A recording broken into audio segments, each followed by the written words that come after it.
everyone and a very warm welcome to झलक। I am पायल पवार और आज इस वीडियो में हम एक झलक डालेंगे पिछले हफ्ते की सारी खबरों पर, जो कि है एग्जाम पॉइंट ऑफ व्यू से मोस्ट इंपॉर्टेंट और आपकी जनरल नॉलेज के लिए भी। तो चलिए बिना वक्त जाया किए शुरू करते हैं। आइए सबसे पहले बात करते हैं बैंकिंग सेक्टर की। RBI's annual report 2022-23। आरबीआई की एनुअल रिपोर्ट 2022-23 पब्लिश हो गई है, जो 31 मार्च 2023 को समाप्त हुए फिस्कल ईयर के दौरान आरबीआई की ऑपरेशंस का ओवरव्यू प्रस्तुत करती है। As per the second advanced estimates of national income released by the National Statistical Office, the Indian economy is expected to have achieved a 7.0% growth in GDP in FY23 compared to 9.1% in FY2020. Compared to 9.1% in FY22. कुल मिलाकर headline inflation 2021-22 में 5.5% से बढ़कर 2022-23 में 6.7% हो गई है। Crude oil, food, fertilisers और मेटल्स की ग्लोबल प्राइसेस में तेज वृद्धि के कारण अप्रैल 2022 में इन्फ्लेशन 7.8% के शिखर पर पहुंच गई। According to the annual report of RBI, the total FDI, that is foreign direct investment received by India in FY23 reached a 3-year low of $46 billion. The surplus liquidity absorbed under the LAF, that is Liquidity Adjustment Facility, moderated from a daily average of rupees 6.6 lakh crores in March 22 to rupees 14 lakh crores in March 2023. India emerged as the largest player in real-time transactions at the global level with a 46% share in 2020. Agriculture. MSP for crops for marketing season 2023-24. The Cabinet Committee on Economic Affairs, chaired by Honorable Prime Minister Shri Narendra Modi, has approved the increase in the minimum support prices, that is MSP, for all mandated kharif crops for marketing season 2023-24.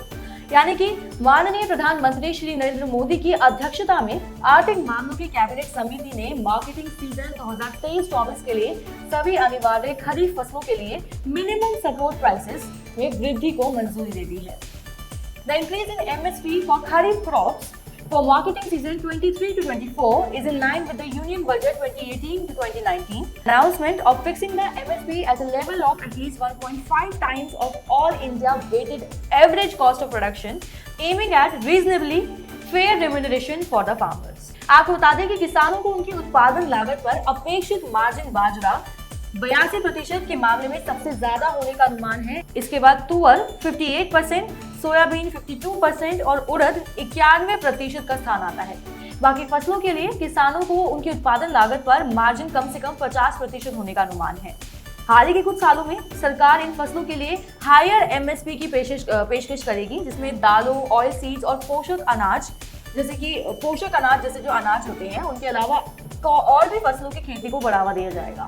Additionally, government has launched various schemes and initiatives such as the राष्ट्रीय कृषि विकास योजना, the National Food Security Mission, encourage farmers to diversify their crops. Economy की बात करते हैं। Union minister of steel and civil aviation Shri Jyotiraditya M Scindia ने कहा है कि भारत क्रूड स्टील के चौथे स्थान पर सबसे बड़ा उत्पादक से दूसरा सबसे बड़ा प्रोड्यूसर बन चुका है।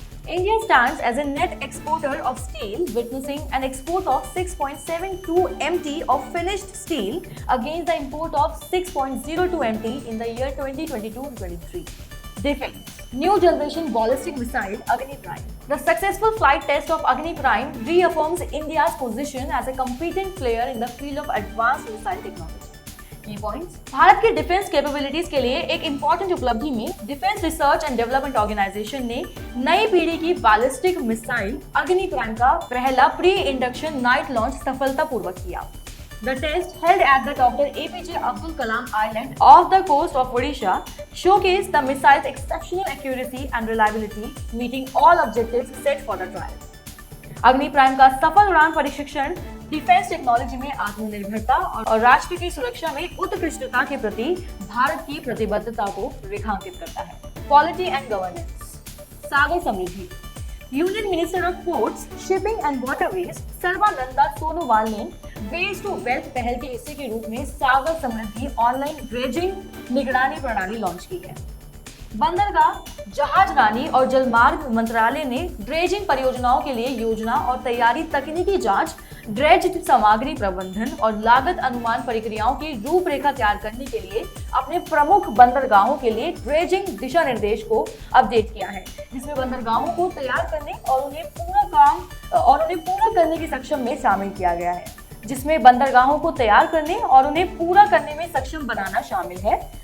उधमपुर डोडा संसदीय निर्वाचन क्षेत्र भारत के 550 पार्लियामेंट्री कॉन्स्टिट्यूएंसीज क्षेत्रों में से सबसे विकसित कॉन्स्टिट्यूएंसी क्षेत्रों में से एक के रूप में चलता है।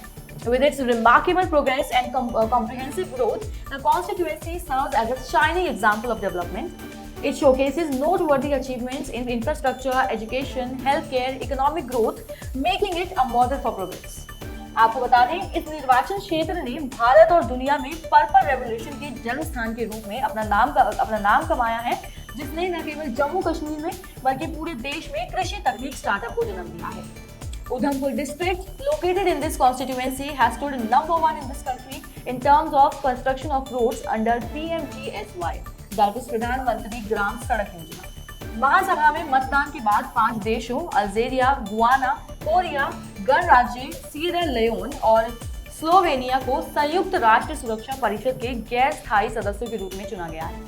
The 5 new elected countries will join Ecuador, Japan, Malta, Mozambique, and Switzerland as non-permanent members of the council.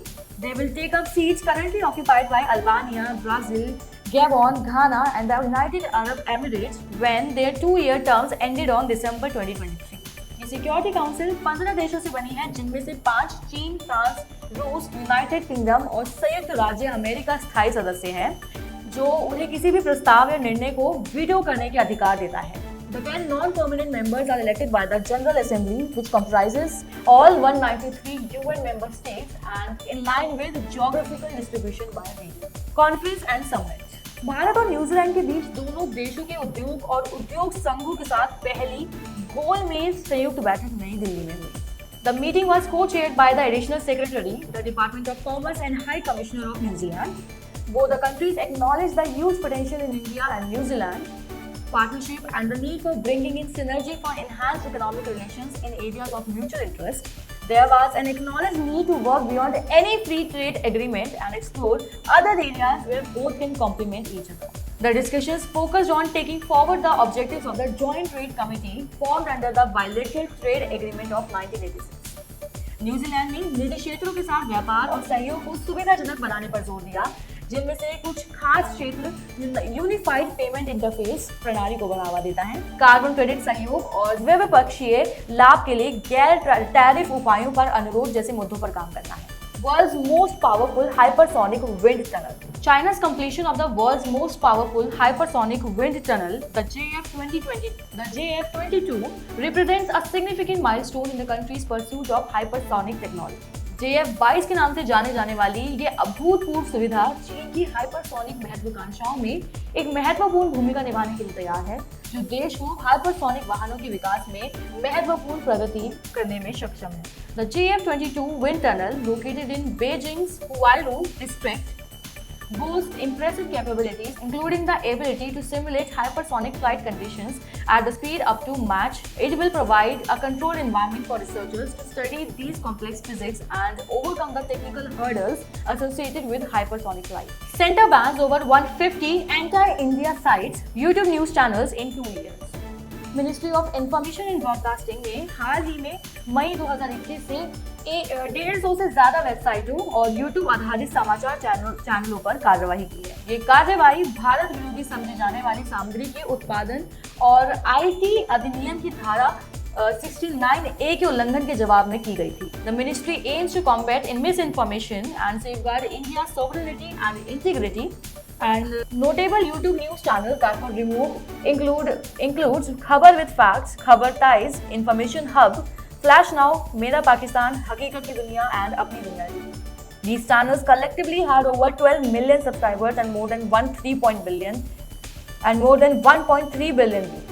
इन चैनलों को हटाने का निर्णय उनके द्वारा भारत के राष्ट्रीय हितों के लिए हानिकारक समझी जाने वाली सामग्री के प्रसार से प्रेरित था। Railways. Safety of railway travel and train operations in India. Coromandel express derails and collides with 2 other trains in Odisha. Rail सुरक्षा के मामले में भारत का जो रिकॉर्ड है वो बेहद खराब है। हालांकि हाल ही के कुछ सालों में ट्रेन दुर्घटनाओं से होने वाली मौतों की संख्या में लगातार गिरावट आई है। ओडिशा में एक विनाशकारी ट्रेन दुर्घटना हुई जिसके परिणाम स्वरूप कोरोमंडल एक्सप्रेस और 2 अन्य ट्रेनों की दुखद ट्रिपल ट्रेन दुर्घटना हुई। ये ट्रिपल ट्रेन दुर्घटना ओडिशा के बालासोर जिले में बहंगा बाजार स्टेशन के पास हुई, जो कोलकाता से लगभग 250 किलोमीटर दक्षिण और भुवनेश्वर से 170 किलोमीटर उत्तर में स्थित है। इस घटना में बहुत लोगों की जान गई और बहुत घायल हुए। 9 CRS, Commission of Railway Safety, a significant step towards improving train operations safety in India, has been taken by Ministry of Railways with the development of Kavach, an indigenous automatic train protection system. European space agency ने टनने जैसी पाक विधियों पर microgravity के प्रभावों की जांच के लिए एक दिलचस्प अध्ययन किया है। Conducted during parabolic flights that simulate weightlessness, this pioneering research aims to understand the dynamics of flying in space. इन पाक तकनीकों की खोज करके वैज्ञानिक चंद्रमा और मंगल ग्रह जैसे लंबी अवधि के मिशनों पर अंतरिक्ष यात्रियों के लिए भोजन विकल्प और सुरक्षा बढ़ाने का प्रयास करते हैं। अब जानते हैं पीपल इन न्यूज के बारे में कि कौन से वो लोग हैं जो समाचार में बने रहे और क्यों बने रहे। अनंत रामन, बैंकिंग उद्योग में व्यापक अनुभव वाली अनुभवी बैंकर वी अनंत रामन को credit bureau TransUnion CIBIL के गैर कार्यकारी अध्यक्ष के रूप में नियुक्त किया गया है। Amit Agarwal, ministry of electronics and information technology में अतिरिक्त सचिव अमित अग्रवाल को सीईओ के पद पर नियुक्त किया गया है। आपको बता दें, he was an Indian administrative service officer of the Chhattisgarh cadre. Subodh Kumar Singh को राष्ट्रीय प्रशिक्षण एजेंसी का महानिदेश नियुक्त किया गया। He was an IAS officer of Chhattisgarh cadre 2। के कृतिवासन ने 31 मई 2023 को टाटा कंसल्टेंसी सर्विसेज के मुख्य अधिकारी के सीईओ के रूप में कार्यभार संभाला। मृत्युंजय महापात्रा, भारत मौसम विज्ञान विभाग के निदेशक मृत्युंजय महापात्र को विश्व मौसम विज्ञान संगठन के 3रे उपाध्यक्ष के रूप में चुना गया है। जनार्दन प्रसाद ने जियोलॉजिकल सर्वे ऑफ इंडिया के 72वें महानिदेशक के रूप में पदभार ग्रहण किया। उन्होंने डॉक्टर एस राजू का स्थान लिया, जो मई 2022 से जीएसआई के महानिदेशक थे। राजीव सिन्हा, पश्चिम बंगाल के पूर्व मुख्य सचिव राजीव सिन्हा को राज्य चुनाव आयुक्त नियुक्त किया गया है। Amit Agarwal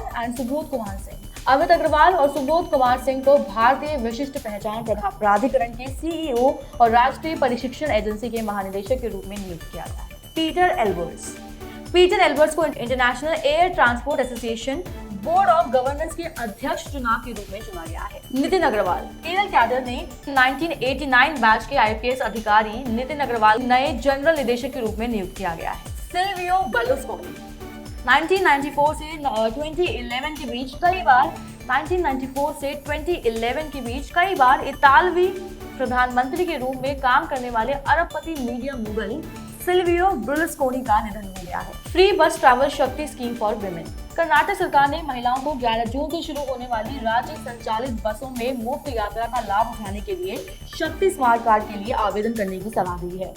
The scheme applies only on the ordinary state-run bus services of Karnataka, and according to the Transport Department of Karnataka, women can apply for Shakti Smart Cards through sevasindhu.karnataka.government.in from June 11. The Union Minister of Health and Family Welfare, Dr. Mandavia, unveils 5th State Food Safety Index. Key points. Ranking भारतीय राज्यों और केंद्र शासित प्रदेशों के प्रदर्शन का आकलन करने के लिए खाद्य सुरक्षा के 6 अलग अलग पहलुओं का विश्लेषण करती है और बड़े राज्यों में केरल इसी सूची में सबसे ऊपर है। छोटे राज्यों में गोवा शीर्ष पर रहा, जबकि केंद्र शासित प्रदेशों में जम्मू कश्मीर, दिल्ली और चंडीगढ़ क्रमशः पहले, दूसरे और तीसरे स्थान पर रहे। Kerala's Chief Minister and Health Minister both lauded the achievement, which was credited to a range of initiatives including awareness programs, school projects and village level schemes. IIT Madras ने नेशनल इंस्टीट्यूट रैंकिंग फ्रेमवर्क 2023 में शीर्ष स्थान बरकरार रखा है। The National Institution Ranking Framework 2023 was announced recently, showcasing the excellence and achievements of various educational institutions in India. बता दें कि शिक्षा मंत्रालय के अनुसार Indian institute of science Bengaluru को सर्वश्रेष्ठ यूनिवर्सिटी का दर्जा दिया गया, जबकि ISC Bengaluru has bagged the second spot in the overall category, followed by IIT Delhi. Madhya Pradesh के मुख्यमंत्री ने लाडली बहना योजना 2023 की शुरुआत की, जिसमें लाभार्थी महिलाओं के खातों में 1,000 रुपए की पहली किश्त जमा की गई। मुख्यमंत्री चौहान ने महिलाओं को आश्वासन दिया कि ये योजना 1,000 रुपए तक सीमित नहीं है और उनका इरादा धन उपलब्ध होने पर धीरे धीरे राशि को बढ़ाना है, जिसमें समर्थन को 1,200 रुपए, 1,500 रुपए, 1,700 रुपए और 2,000 रुपए प्रति महीना तक बढ़ाने की योजना है। ये योजना जो पहले 23 साल और उससे ज्यादा की उम्र की महिलाओं के लिए लागू की गई थी, अब इसे 21 साल कर दिया गया है। सीएम चौहान ने महिला कल्याण के प्रति अपनी प्रतिबद्धता पर जोर देते हुए कहा कि अतिरिक्त धनराशि मिलने पर वह ये वित्तीय सहायता को बढ़ाकर 2,200 रुपए, 2,500 रुपए, 2,700 रुपए और अंततः 3,000 रुपए प्रति माह करना जारी रखेंगे। ये घोषणा कांग्रेस सरकार के सत्ता में आने पर नारी सम्मान योजना के तहत महिलाओं को 1,500 रुपए प्रति महीना प्रदान करने की कांग्रेस नेता कमलनाथ की योजना की दी जाई है। मध्य प्रदेश के मुख्यमंत्री शिवराज सिंह चौहान एक सीखो और कमाओ कार्यक्रम शुरू करने के लिए तैयार हैं, जो युवाओं को उन कौशलों से लैस करेगा जिनकी नियोक्ताओं द्वारा अत्यधिक मांग की जाती है। सीएम चौहान के मुताबिक सरकार युवाओं को रोजगार के मौके से जोड़ने के लिए प्रतिबद्ध है। इस कार्यक्रम में सफल प्रतिभागी 1 अगस्त से काम करना शुरू कर देंगे। योजना के लिए कुल 703 प्रशिक्षण क्षेत्रों की पहचान की गई है। The programme offers an incentive of ₹8,000 to 10,000 allowances in addition to acquiring new skills। इस पहल का लक्ष्य 1 लाख युवाओं को प्रशिक्षण प्रदान करना है और प्रशिक्षण प्रतिष्ठानों और शिक्षार्थियों दोनों के लिए पंजीकरण अब खुले हैं। प्राइस सपोर्ट स्कीम मूल्य समर्थन योजना एक सरकारी पहल है जिसका उद्देश्य कुछ वस्तुओं के लिए न्यूनतम मूल्य की गारंटी देकर कृषि उत्पादकों को सुरक्षा जाल प्रदान करना है। हाल ही में दालों के घरेलू उत्पादन को बढ़ाने की दिशा में एक महत्वपूर्ण कदम में भारत सरकार ने 2023-24 के लिए मूल्य समर्थन योजना संचालन के तहत तुअर, उड़द और मसूर के लिए 40% की खरीद सीमा को हटा दिया है। National mission for mentoring national council for teacher education ने 29 जुलाई 2022 को देश भर के 30 सिलेक्टेड केंद्रीय विद्यालयों में पायलट मोड में NMM लॉन्च किया है। ये NMM national mission for mentoring है। इसका लक्ष्य उच्च कुशल विशेषज्ञों का एक बड़ा समूह स्थापित करना है जो स्कूल शिक्षकों को मार्गदर्शन और सहायता प्रदान करने के इच्छुक हैं, जिससे उनकी लगातार प्रोफेशनल ग्रोथ होगी। ये पोर्टल शिक्षकों के लिए अफेक्टिव मेंटोरिंग सेशंस आयोजित करने के लिए एक इंटरफेस के रूप में काम करेगा जो विश्वास, खोज और रचनात्मक फीडबैक द्वारा सुगम होगा। मुख्यमंत्री लाडली बहना स्कीम मध्य प्रदेश के मुख्यमंत्री ने लाडली बहना योजना 2023 की शुरुआत की, जिसमें लाभार्थी महिलाओं के खातों में 1,000 रुपए की पहली किस्त जमा की गई। सेमीकंडक्टर प्रोत्साहन योजना का उद्देश्य विभिन्न प्रोत्साहनों और समर्थन तंत्रों के माध्यम से भारत में सेमीकंडक्टर विनिर्माण को बढ़ावा देना है। भारत की केंद्र सरकार ने 31 मई को घोषणा की कि वह मॉडिफाइड सेमीकॉन इंडिया प्रोग्राम के हिस्से के रूप में भारत में सेमीकंडक्टर और डिस्प्ले फैब्रिकेशन इकाइयों की स्थापना के लिए 1 जून से आवेदन स्वीकार करना शुरू कर देगी। ये योजना भारत में नई और मौजूदा सेमीकंडक्टर मैन्युफैक्चरिंग यूनिट्स दोनों को अट्रैक्टिव फाइनेंशियल इंसेंटिव्स प्रदान करती है। The scheme encourages investment in R&D activities related to semiconductor manufacturing, and it provides funding for collaborative research projects, technology development and innovation centers. By promoting domestic semiconductor manufacturing, India can reduce its reliance on imports, which will enhance its self-sufficiency in the electronics sector. विज्ञान विदुषी 2023 doctorate स्तर पर भौतिकी के क्षेत्र में लिंग संतुलन हासिल करने के उद्देश्य से एक पहल विज्ञान विदुषी 2023 is an initiative aimed at achieving gender balance in the field of physics at the doctoral level, has commenced at the Homi Bhabha Center for Science Education in Mumbai.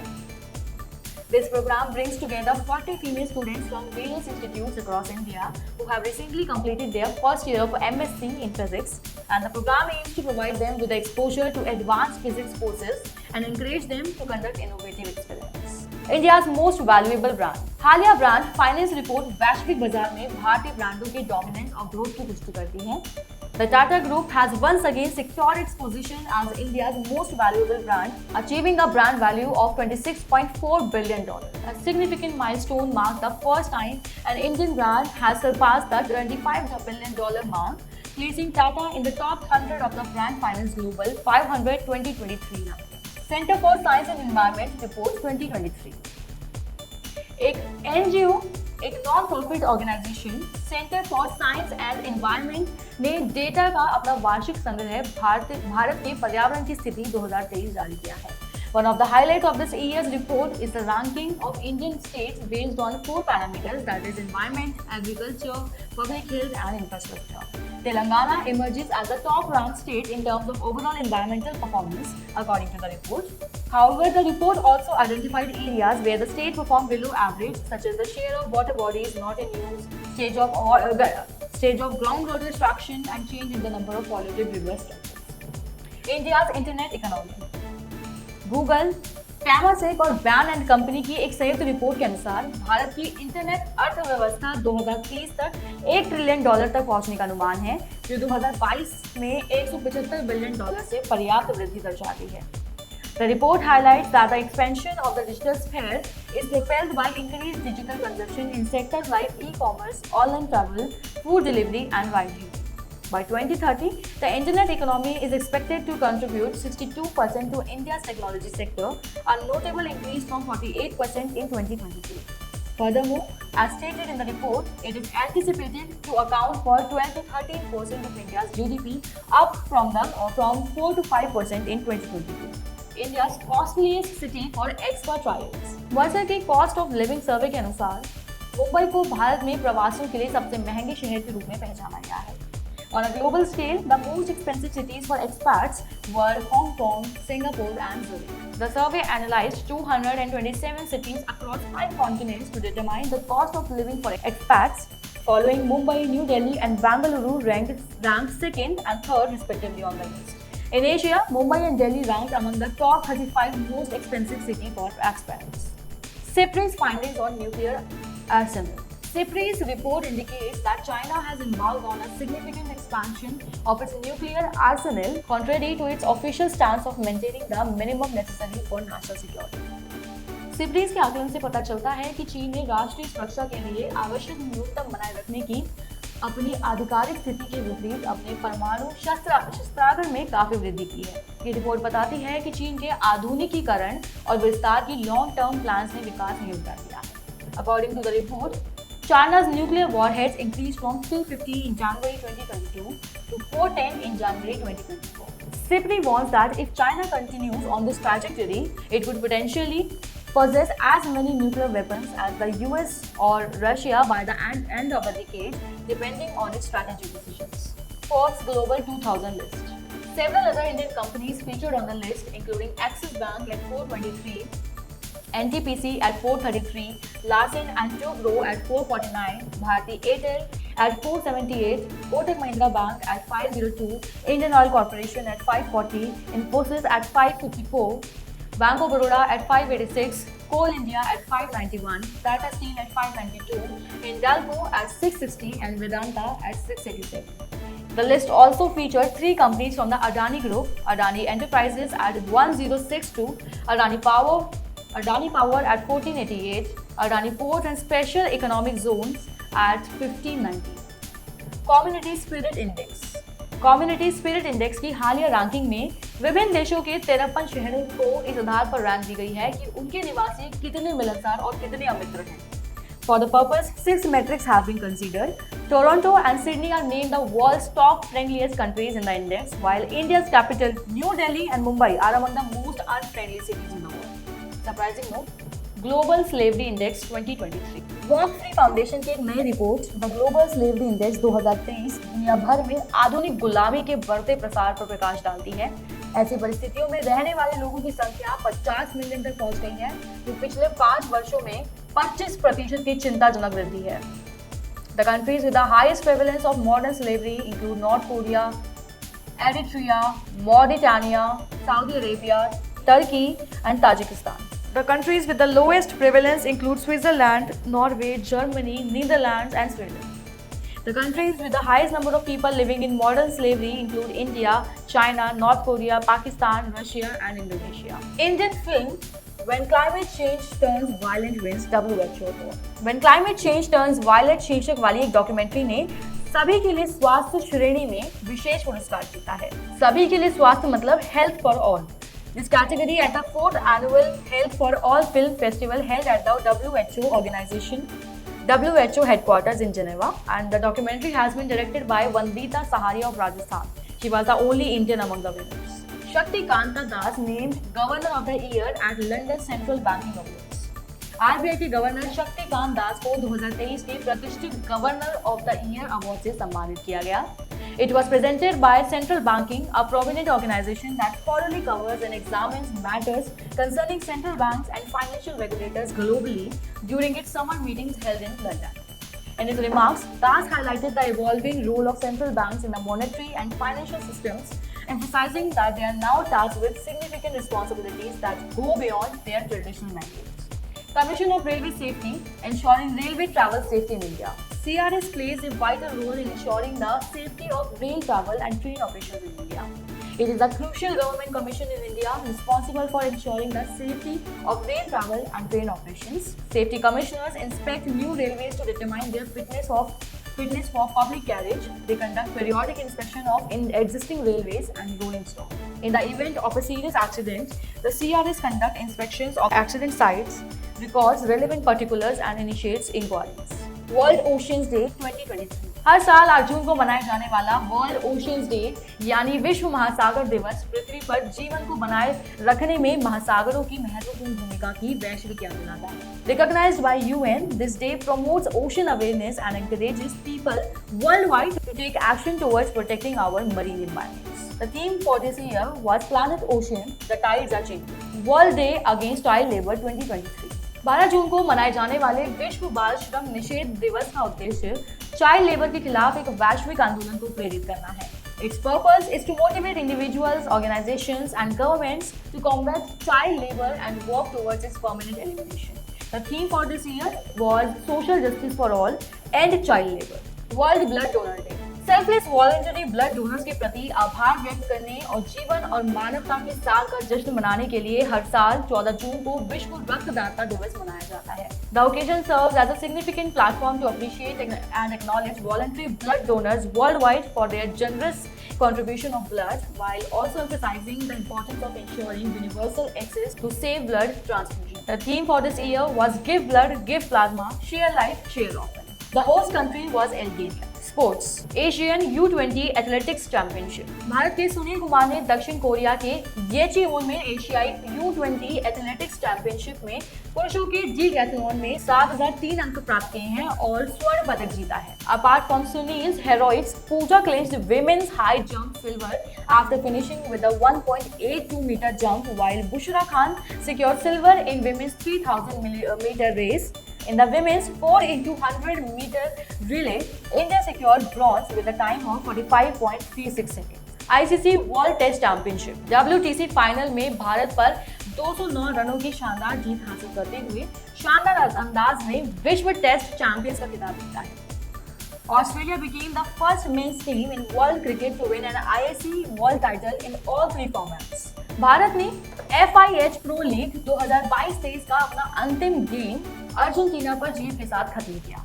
In hockey, India beat Argentina 2-1 in its final FIH Pro League 2022-23 match in Eindhoven, the Netherlands. Akashdeep Singh and Sukhjit Singh scored goals for India, while Lucas Toscani netted the only goal for Argentina.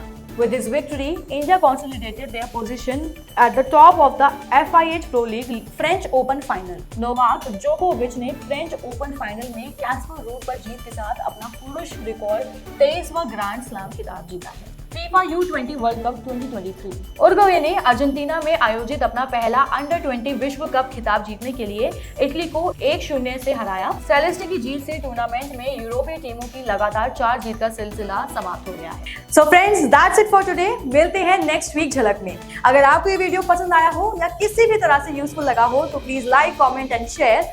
Also, subscribe to our channel for more videos like this and don't forget to hit the bell icon for updates. Thank you.